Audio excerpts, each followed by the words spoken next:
दोस्तों, यह उस दौर की बात है जब पूरे देश में लॉकडाउन लागू हो जाता है और जो जहां पर था वो वहीं पर ठहर जाता है।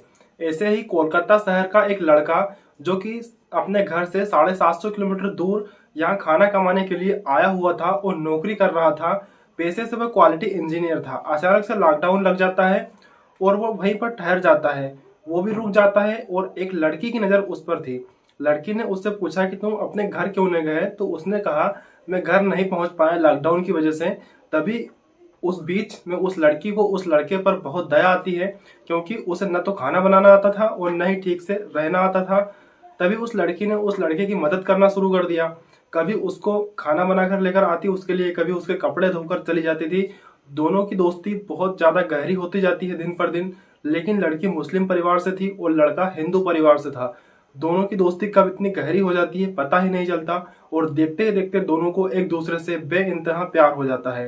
अब उस लड़के ने उस लड़की के साथ रहने का फैसला कर लिया। उस लड़के ने अपने परिवार से कहा कि एक लड़की है कोलकाता में, वह मुझे बहुत ज़्यादा पसंद आ गई है, मैं उसी से शादी करना चाहता हूँ। लेकिन बात एक दिक्कत की है, वो लड़की मुस्लिम परिवार से है। जैसे ही उस लड़के के परिवार वालों ने बात सुनी, उन्होंने कहा कि तुम क्या किसी मुस्लिम लड़की को अपने घर में ब्याह कर लाओगे? यह बात बिल्कुल भी ठीक नहीं है। परिवार ने इस रिश्ते को तैयार करने के लिए रजामंदी देने से बिल्कुल साफ साफ इनकार कर दिया। लेकिन लड़का एक जिद पर अड़ जाता है, कहता है कि मैं शादी तो उसी लड़की से करूंगा क्योंकि वह मेरा बहुत ज़्यादा ख्याल रखती है। मुझे इससे अच्छा जीवन साथी और कोई मिल ही नहीं सकता। जब घर वालों ने ऐतराज किया तब लड़का और लड़की आपस में जाकर कोर्ट मैरिज कर लेते हैं, यानी कि प्रेम विवाह कर लेते हैं। और घर वाले इस प्रेम विवाह को देखते ही रह जाते हैं। हालांकि वो उनका इकलौता बेटा होता है। जब वह घर वालों की बात नहीं मानता तब घर वाले उससे नाराज रहने लगते हैं। हालांकि वक्त आगे बढ़ रहा था। जब लड़का अपने परिवार में अपने माता पिता बहनों से बातचीत किया करता था तो उसको एक तंज कसा करते थे। कहते थे कि तुमने तो नमाज पढ़नी सीख ली होगी, उस लड़की ने अपने धर्म की हर एक बात तुम्हें सिखा दी होगी। जैसे बात सुनता था तो वो कहता था कि माँ, ये यकीन करो मेरा, बहन मेरा यकीन करो, वो हमारे जैसे काम करती है। वो पूजा पाठ करने लगी है, उसने नमाज पढ़ना और अपने धर्म को मानना बिल्कुल छोड़ दिया है, उसने हिंदू धर्म अपना लिया है। लेकिन घर वाले इस बात से बिल्कुल भी सहमत नहीं होते हैं। वो इसी बात का ताना उसे मारा करते हैं और यह ताने कब जाकर ऐसी परिस्थिति बना देंगे, किसी ने इस बात का अंदाजा नहीं लगाया था। इस कहानी का इतना खौफनाक अंत होगा, किसी ने इसके बारे में सोचा भी नहीं था। इसमें दो कत्ल हो जाते हैं और वो भी बहुत ज्यादा भयानक रूप से होते हैं। और जब इन कत्ल का खुलासा होता है और जब इसकी वजह सामने आती है दो कत्लों की, तो जहां जहां तक ये कहानी पहुंचती है वहां वहां तक लोगों को सोचने पर मजबूर कर देती है कि आखिरकार ऐसा क्यों हुआ और क्यों किया गया। नमस्कार दोस्तों, मैं हूं विकास गौर और आप देख रहे हैं क्राइम जोन 24। आज की जो सच्ची घटना मैं आपको सुनाने जा रहा हूं, ये सच्ची घटना है उत्तर प्रदेश के जिला जौनपुर की। जिला जौनपुर का एक थाना लगता है जफराबाद और जफराबाद का एक इलाका लगता है अहमदपुर। पुरानी गोदाम की यह सच्ची घटना है। दरअसल एक महिला जो कि बनारस में रहती है, उसका नाम शकुंतला देवी होता है। शकुंतला हर रोज सुबह और शाम वो अपने भैया से बात किया करती थी, अपने भाभी से बात किया करती थी और उनसे हालचाल पूछ लिया करती थी। भैया से बातचीत हो जाती तो वो भाभी से बात करती और भाभी से बातचीत हो जाती तो वो भैया से बातचीत कर लेती थी। दोनों में से किसी न किसी एक से बातचीत वो जरूर किया करती थी। और भैया भाभी की जो उम्र थी वो लगभग 60 और 62 साल के आसपास होती है और यह तारीख थी 9 दिसंबर 2025। शकुंतला ने अपनी भाभी बबीता देवी को फोन लगाया और सुबह के 7 बजे के आसपास का वक्त हो रहा था और उनका फोन जो था वो स्विच ऑफ आ रहा था। वो थोड़ी देर इंतजार करती है, फिर से अपनी भाभी को फोन लगाती है शकुंतला, लेकिन बातचीत नहीं हो पाती है। इसी बीच में उसने अपने भैया को फोन लगाया और जिसका नाम श्यामलाल होता है, श्यामलाल को जैसे ही फोन लगाया जाता है तो श्यामलाल का नंबर भी स्विच ऑफ आ रहा था। शकुंतला थोड़ा परेशान हो जाती है, इंतजार कर रही थी कि फिर से बातचीत करने की कोशिश करूंगी। आखिरकार बातचीत करने की कोशिश करती है, वक्त बीत जाता है लेकिन कब शाम हो जाती है पता ही नहीं चलता। पूरा दिन उसने कई बार अपने भैया और भाभी से बात करने के लिए फोन को ट्राई किया लेकिन उसकी बातचीत नहीं हो पाती है। अगली तारीख आ जाती है यानी 10 दिसंबर 2025। उसने फिर से फोन ट्राई किया, बातचीत नहीं हो पाती है। आखिरकार फिर से उसका पूरा दिन निकल जाता है। उसका नंबर जो था वो स्विच ऑफ आ रहा था, ऑन होता ही नहीं है। तारीख आ जाती है फिर 11 दिसंबर 2025। फिर से वो कोशिश करती है लेकिन बातचीत नहीं हो पाती है। आखिरकार शकुंतला ने परेशान होकर अपने सके भतीजे अम्बेश कुमार उर्फ रिंकू को फोन लगाया और कहा, बेटा अपनी मम्मी से बात करा दो। तुम्हारी मम्मी का नंबर बंद आ रहा है, मेरी बातचीत नहीं हो पा रही है, हो सके तो अपने पापा से बातचीत करा दो। लेकिन बातचीत करा दो, मैं बहुत ज़्यादा 2 दिन से परेशान हो रही हूँ, पिछले 2-3 दिनों से कोशिश कर रही हूँ लेकिन फ़ोन नहीं लग पा रहा है। रिंकू ने जैसे ही बात सुनी, उसने कहा कि ठीक है बुआ, मैं आपकी बातचीत कराता हूँ। वो इधर उधर की बातें करना शुरू कर देता है, पूरा दिन वो ऐसे ही निकाल देता है। अगली तारीख आती है 12 दिसंबर 2025। अब अम्बेश कुमार और रिंकू की जो बहन वंदना है, उसका फ़ोन आता है कि मम्मी और पापा का दोनों का नंबर बंद आ रहा है, आप एक काम करो जरा बात कराओ उनसे। तो रिंकू उनसे कहता है कि मैं बातचीत कराने की कोशिश कर रहा हूँ, लेकिन मैं करूँ तो क्या करूँ। बुआ का भी कई बार फ़ोन आ चुका है, वो दरअसल घर में मिल ही नहीं रहे हैं, अचानक से कहीं लापता हो गए हैं। मैं भी उन्हें तलाश कर रहा हूँ, तुम भी मेरी मदद करो। भाई ने कहा अपनी बहन से जब इस तरह की बातचीत उन दोनों के बीच में होती है, फिर वो कहता है कि मैं उन्हें ढूंढने के लिए जा रहा हूँ, कहीं वो निकल गए हैं शायद। घंटे 2 घंटे बीते ही थे कि नंबर उसका भी स्विच ऑफ हो जाता है। अभी तक तो माता पिता का नंबर स्विच ऑफ आ रहा था, अब भाई का नंबर भी स्विच ऑफ हो जाता है। और 12 तारीख पूरी तरीके से गुजर जाती है, 24 घंटे से ज़्यादा का समय बीत जाता है, लेकिन रिंकू का नंबर अभी भी स्विच ऑफ आ रहा था। तो वंदना भी परेशान हो जाती है, सीधी बस पहुंचती है जफराबाद थाने पहुंचती है और जाने के बाद कहती है कि साहब, जो मेरे पिता हैं जिनका नाम श्यामलाल, उम्र लगभग उनकी 62 साल है, और मेरी जो माता जी उनका नाम बबीता देवी है, उम्र लगभग 60 वर्ष के आसपास है, और मेरा भाई जिसका नाम अम्बेश कुमार और रिंकू जिसकी उम्र लगभग 37 साल के आसपास है, वो कहीं अचानक से लापता हो गए हैं, कहीं गायब हो गए हैं।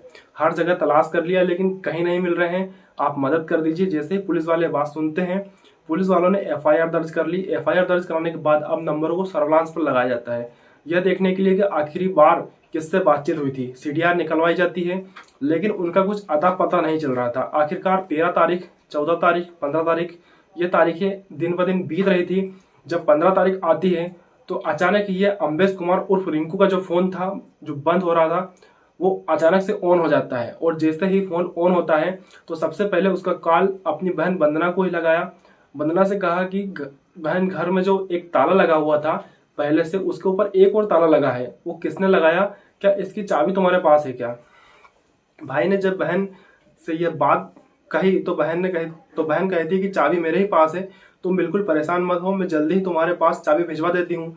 जैसे ही चाबी भिजवाने का नंबर आता है तो अचानक ही वहां पर पुलिस आ जाती है। पुलिस आती है और पुलिस आने के बाद इस रिंकू से पूछताछ करती है, भाई तुम्हारा नंबर 2-3 दिन से स्विच ऑफ आ रहा था, चक्कर क्या है, तुम कहाँ थे। वो कहता है कि साहब, मैं बनारस के घाटों पर अपने माता पिता को तलाश कर रहा था, उनसे मेरा हल्का फुल्का झगड़ा हो गया था और वो अचानक घर से नाराज होकर कहीं चले गए हैं, अब वो कहीं मिल नहीं रहे हैं, मैं खुद परेशान हूँ। पुलिस वाले ने जब उससे बातचीत करना शुरू किया तो शुरू से आखिरी तक सीडीआर के माध्यम से जिससे बातचीत हो रही थी, पुलिस ने उसी हिसाब से उससे बातचीत करना शुरू कर दिया। तो पता चलता है कि वह पूरी तरीके से साफ साफ झूठ बोल रहा था, हर बार उसका एक नया बयान होता था। पुलिस को लगता है कि यही सस्पेक्ट है, इसने ही कुछ ना कुछ किया है अपने माँ बाप के साथ। बिल्कुल पुलिस ने अब अम्बेश कुमार और रिंकू को, जो कि क्वालिटी इंजीनियर होता है, कोलकाता में रहकर नौकरी कर रहा था, उससे पूछताछ करना सख्ती से शुरू कर देती है। पुलिस उससे सख्ती से जब पूछताछ करती है तो ये पूरी कहानी खोलकर सामने रख देता है। साल 2019 की बात है, उसने बीटेक की पढ़ाई पूरी कर ली थी, नौकरी की तलाश में जुट जाता है और लगभग अपने घर से 750 किलोमीटर दूर कोलकाता से उसके पास एक कॉल आती है कि क्वालिटी इंजीनियर के लिए एक जॉब है, क्या आप करना चाहोगे। तो वो जॉब के लिए कोलकाता चला जाता है और वहाँ जाकर रह रहा था। परिवार के से बीच बीच में उसकी बातचीत होती थी, लेकिन इसी बीच में जब लॉकडाउन लग जाता है तो लॉकडाउन के समय उसके घर वालों से उसका पूरी तरीके से कांटेक्ट खत्म हो जाता है, उनसे मिलना जुलना बंद हो जाता है। और इसी बीच में वहीं पर रहने वाली एक लड़की होती है जो कि ब्यूटी पार्लर का काम करती थी, वो उसको हमेशा देखती रहती थी। लेकिन एक दिन उस लड़की ने उससे पूछ लिया, तुम अपने घर क्यों नहीं गए। इसी बीच में जब उसने पूरी कहानी बताई तो उस लड़की की नज़दीकियां उस लड़के से बढ़ना शुरू हो जाती है। लड़की उसके काम के बहाने मदद कर दिया करती थी, उसने उसकी मदद करना शुरू कर दिया, कभी खाने में तो कभी कपड़े धोने में, कभी उसके रहन सहन में। कब उन दोनों की दोस्ती हो जाती है और दोस्ती प्यार में बदल जाती है, कुछ पता ही नहीं चलता। वक्त धीरे धीरे आगे बढ़ रहा था, लड़के लड़की एक दूसरे से प्रेम का इजहार कर देते हैं, लेकिन लड़की मुस्लिम होती है और लड़का हिंदू होता है। लड़की के परिवार में कोई ज़्यादा लोग नहीं थे जो कि एतराज करते, लेकिन लड़के के परिवार में ज़्यादातर लोग थे जो एतराज करने वाले थे, चाहे उसकी बड़ी बहन वंदना हो, चाहे अर्पणा हो या फिर सपना हो। साफ साफ वो सभी लोग इनकार कर देते हैं। पिता उसके रेलवे से लोको पायलट होते हैं और माँ उसकी गृहिणी होती है। सभी ने साफ साफ इनकार कर दिया कि मुस्लिम लड़की हमारे घर में कभी किसी की किसी भी कीमत पर नहीं आएगी। लेकिन वो इकलौता लड़का है जो जिद पर अड़ा हुआ था और फिर अपने परिवार वालों के पीठ पीछे उसने प्रेम विवाह कर लिया। जैसे ही वह प्रेम विवाह कर लेता है, घर वाले इस शादी को मंजूरी नहीं देते हैं, साफ साफ इनकार कर देते हैं। ना तो तुम इस घर में अंदर आओगे और ना कभी तुम्हारी पत्नी इस घर के अंदर आएगी। तुम्हारा हमारा आज से कोई नाता नहीं है, कोई रिश्ता नहीं है। लेकिन लड़का था जो देर सवेर बातचीत कर लिया करते था और इसी बीच में जब घर वाले बातचीत किया करते थे तो पूछा करते थे, तुमने तो नमाज पढ़ना शुरू कर दी होगी, उसने तो तुम्हें अपने धर्म की हर एक बातें सिखा दी होंगी, उसने तो तुम्हें मीट खाना भी सिखा दिया होगा, उसने तुम्हें पूरी तरीके से पक्का मुसलमान बना दिया होगा। इस तरह की बातें वो किया करते थे। लेकिन वो लड़का साफ साफ कहता था, माँ पापा बहन सभी को बताता हूँ, उसने अपना धर्म छोड़कर यानी कि मुस्लिम धर्म को छोड़कर हिंदू धर्म अपना लिया है। सारे रीति रिवाजों को वो पूरा करती है, लेकिन वो अब मुस्लिम नहीं है, वो हमारे जैसी हो चुकी है। घर वालों बिल्कुल भी इस बात पर यकीन नहीं कर रहे थे। वक्त आगे बढ़ रहा था, पहले एक बेटी पैदा हो जाती है उनकी और रिंकू को फिर उसके बाद एक और बेटा हो जाता है, यानी उनके 2 बच्चे हो जाते हैं। दोनों ही अभी अबोध है, छोटे हैं। इसी बीच में घर वाले उस पर दबाव बनाना शुरू कर देते हैं। 30 जून 2025 को लोको पायलट से इसके पिताजी रिटायर हो जाते हैं। जब अपने पिताजी के रिटायरमेंट में वह आया था तो उसे साफ साफ कहा गया था कि अपनी पत्नी से तुम तलाक ले लो और वहां से छोड़ छाड़कर सब कुछ छोड़ छाड़कर तुम इधर घर पर आ जाओ, हमारे साथ रहो। लड़के ने कहा ठीक है, मैं बातचीत करता हूँ। लड़के पे जब ज्यादा प्रेशर लगातार बन रहा था, दबाव बन रहा था, आखिरकार लड़के ने उस लड़की से बातचीत की। उसने कहा कि मेरे घर वाले तुम्हें एक्सेप्ट नहीं कर रहे हैं, स्वीकार नहीं कर रहे हैं। मैं करूँ तो क्या करूँ, अब हमारे 2 बच्चे भी हो चुके हैं, अब मैं इन्हें छोड़ूं तो इससे भी परेशानी होगी। कुल मिला के दोनों ने फैसला लिया। उसने कहा ठीक है, अगर तुम जाना चाहते हो तो चले जाओ, लेकिन अपने बच्चों के भरण पोषण के लिए मैं करूंगी तो क्या करूंगी, कुछ तो मेरे लिए इंतजाम करके जाओ। तभी दोनों की आपस में एक सहमति बनती है और सहमति बनने के बाद बात यह तय होती है कि तुम 10 लाख रुपए का मुझे इंतजाम करके दे दो और मुझसे तलाक ले लो। मैं अपने बच्चों के साथ ब्यूटी पार्लर का काम करना शुरू कर दूंगी और बच्चों की अपनी परवरिश करना भी शुरू कर लूंगी।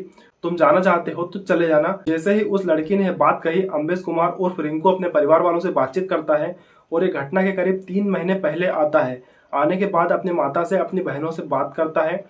करने के बाद कहता है कि लड़की तैयार है, लेकिन वह 10 लाख रुपए मांग रही है, तुम्हें 10 लाख का इंतजाम कर देना चाहिए और उसके बाद फिर मैं उसको तलाक दे दूंगा। लेकिन घर वाले कहते हैं कि तुम्हारा ही फैलाया हुआ रायता है, हमारा इसमें कोई मतलब नहीं है, कैसे भी करो, तुम अपनी तरफ से किसी भी तरीके से इंतजाम करो, हमारी तरफ से तुम्हें 1 भी रुपया नहीं दिया जाएगा। इस तरह की बातें थी।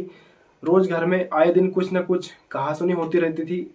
ऐसे ही कहासुनी होती है 8 दिसंबर 2025 के शाम लगभग 7 बजे के आसपास का वक्त हो रहा था। बेटा अपनी माँ से बातचीत कर रहा था।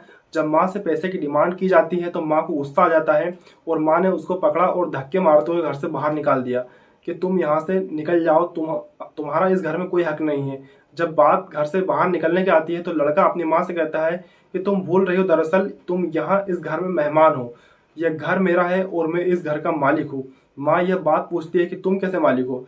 तभी वो याद दिलाता है कि रामनारायण का नाम सुना है। रामनारायण दरअसल उस लड़के के नाना होते हैं। बचपन में ही उस लड़के के नाना ने उसको नवासा कर दिया था, यानी पूरा का पूरा घर उसे बचपन में ही दे दिया गया था। और यह लोग अपना मूल जगह जो थी इनकी, इसका केरावत कोतावली क्षेत्र का एक गांव खरसेनपुर लगता है, वहां के ये मूल निवासी होते हैं।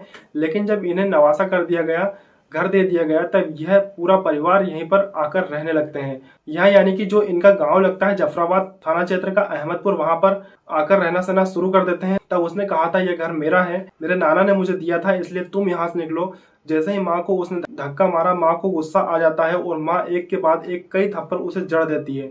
जैसे ही माँ ने थप्पड़ जड़े तो लड़का ज्यादा गुस्से में आ जाता है। पास में एक सिलबट्टा रखा हुआ था, वह पूरी ताकत के साथ उस सिलबट्टे को उठाता है और अपनी माँ के सर पर मार देता है। जैसे ही माँ के सर पर सिलबट्टा लग जाता है, माँ एकदम जमीन पर गिर जाती है और तड़पने लगती है। इसी बीच में उसके पिता यानी कि श्यामलाल भी मौके पर बीच बचाव करने आ जाते हैं। आकर कहते हैं कि तुम्हारी हिम्मत कैसे हुई, तुम अपनी माँ पे इस तरह हाथ नहीं उठा सकते, अभी देखो मैं तुम्हारे साथ क्या करता हूँ। तुरंत ही वह अपना मोबाइल निकालते हैं और मोबाइल निकालने के बाद जैसे ही 112 नंबर डायल करते हैं, यानी पुलिस को कॉल करने की कोशिश कर रहे थे, उसी बीच लड़के यानी कि अम्बेश कुमार उर्फ रिंकू ने अपने पिता को भी ठीक वैसे ही सिलबट्टा मारा जैसे अपनी माँ को मारा था। माता पिता दोनों जमीन पर गिर जाते हैं और दोनों तड़प रहे थे, कराह रहे थे। इसी बीच में वह लोहा काटने वाली एक आरी लेकर आता है और आने के बाद अपनी माँ के पैरों के हिस्से को वह काटना शुरू कर देता है।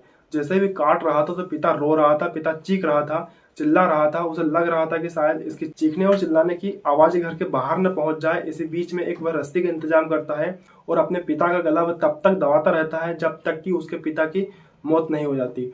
इसी बीच में वह पिता शांत हो जाता है और माँ में भी बिल्कुल दम नहीं रहा था। वह पहले से ही बेदम हो चुकी थी। उसने अपनी माँ के भी 3 हिस्से किए, एक हिस्सा सीने से, एक हिस्सा घुटनों से, पूरे शरीर में 3 हिस्से करता है और पिता के भी 3 हिस्से करता है। और जो 3 हिस्से करने के बाद उसने प्लास्टिक की बोरों में, यानी कि ये 6 बोरों के अंदर पूरे बॉडी को वह रख लेता है। उसमें कुछ इनकी आंतें जो थी या फिर जो भी गंदगी थी वो जो निकलती है उसको एक साथ में पॉलीथीन के अंदर रख लेता है। ऐसे करते करते कब सुबह के 4 बज जाते हैं उसको पता ही नहीं चलता। और जैसे ही सुबह के 4 बजे के आसपास का वक्त हो रहा था, वह उठता है। उठने के बाद सारा सामान अपनी गाड़ी, स्विफ्ट डिजायर गाड़ी होती है, उस गाड़ी के डिक्की के अंदर वो 7 के 7 पैकेट रखता है। 7 पैकेट रखने के बाद जिसमें उसने बैग के अंदर पिता की लाश के टुकड़े रखे हुए थे और माँ की लाश के टुकड़े रखे हुए थे, उठाने के बाद सीधा लगभग यहाँ से 8 किलोमीटर दूर पहुंच जाता है। और 8 किलोमीटर दूर गोमती नदी के बेलाव घाट पहुंचने के बाद 7 के 7 पॉलीथीन के जो बैग्स थे उन्हें वो नदी में फेंक देता है। जैसे ही फेंकता है और वहां से वह वापस घर आता है। घर आने के बाद जब देखता है कि उसकी माँ का बॉडी का एक हिस्सा होता है, पैर, जो वहीं पर छूट गया था जल्दबाजी के चक्कर में, उसे पता नहीं था। उसने फिर पूरी तरीके से घर की सफाई की, हर हिस्से को उसने साफ सुथरा करने के बाद फिर एक थैले के अंदर अपनी माँ का पैर रखा। और पैर रखने के बाद यहाँ से जलालपुर के पास एक सई नदी है, सई नदी में जाकर उस हिस्से को भी फेंक देता है।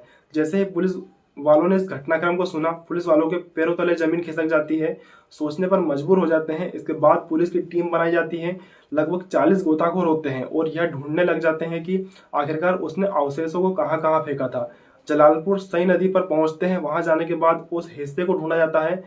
उसने सबसे आखिर में जो फेंका हुआ जो हिस्सा था पैर का, वह गोमती नदी के अंदर जब इस लाश के टुकड़ों को ढूंढा जाता है तो उनमें से कुछ हिस्से तो मिल जाते हैं लेकिन पूरे हिस्से नहीं मिल पाते। आखिरकार 40 गोताखोरों की मदद से तमाम कोशिशें की जाती है, तमाम प्रयास किए जा रहे थे। पता चलता है या तो किसी जीव ने या फिर किसी मछली ने यह जो अवशेष थे उनको खा लिए होंगे। लेकिन जब इस घटनाक्रम का खुलासा होता है तो तीनों बहनों को यकीन नहीं हो रहा था, बुआ को यकीन नहीं हो रहा था और जो लगभग 750 किलोमीटर दूर बैठी हुई इसकी पत्नी होती है उसे भी यकीन नहीं हो रहा था कि उसके पति ने कुछ इस तरह का भयंकर घटनाक्रम को अंजाम दे दिया है। जब पुलिस ने इस पूरे घटनाक्रम का रिक्रिएशन करवाया, पुलिस वाले जाते हैं कि तुमने कैसे कैसे इस घटनाक्रम को अंजाम दिया था, तब उसने इस घटनाक्रम का रिक्रिएशन किया। करीब 25 मिनट उसे लगे थे रिक्रिएशन करने में और 25 मिनट तक उसने रोते हुए, सुबकते हुए पूरी कहानी सुनाई। जब वह इस कहानी को सुना रहा था, रो रहा था, तो हर कोई इस बात को देखने के बाद भावुक हो जाता है, सोचने पर मजबूर हो जाता है। उससे पूछा जाता है कि तुमने यह सब क्यों किया। वो कहने लगता है कि मुझे खुद नहीं पता कि मैं क्या कर रहा था, क्यों कर रहा था और यह सब मेरे हाथ कैसे हो गया। उसने गलती तो करी थी, उसने अपने माता पिता को मार दिया। न केवल अपने माता पिता को मारा बल्कि जो उसके 2 बच्चे कोलकाता में रह रहे थे, उसकी पत्नी रह रही थी, वो भी एक तरह से अब बेवा की जिंदगी जिएगी। जो बहनें होती है उनका इकलौता भाई अब सलाखों के पीछे जिंदगी गुजारेगा। उसकी बहनों को भी बड़ा झटका लगता है, बड़ा सदमा लगता है। और जो उसकी बुआ थी जो अपने भैया और भाभी से रोज सुबह शाम बात किया करती थी, वो कभी भी अपने भैया और भाभी से बातचीत नहीं कर पाएगी। जैसे ही घटनाक्रम लोगों के सामने आता है तो लोगों को यकीन नहीं हो रहा था कि आखिरकार इकलौता लड़का इतने भयंकर घटनाक्रम को कैसे अंजाम दे सकता है। दोस्तों, इस पूरे घटनाक्रम को आपको सुनाने का उद्देश्य किसी को परेशान करना नहीं, किसी को दिल दुखाना नहीं है, किसी के दिल को ठेस पहुंचाना नहीं है, बल्कि आप लोगों को जागरूक करना है, आपको सचेत करना है, आपको सावधान करना है। अक्सर समाज में आए दिन ऐसी घटनाएं घटित होती रहती हैं, इसलिए आप लोग जहां भी रहो सावधान रहो, सतर्क रहो और अपना और अपनों का ख्याल रखो। जय हिंद, वंदे मातरम।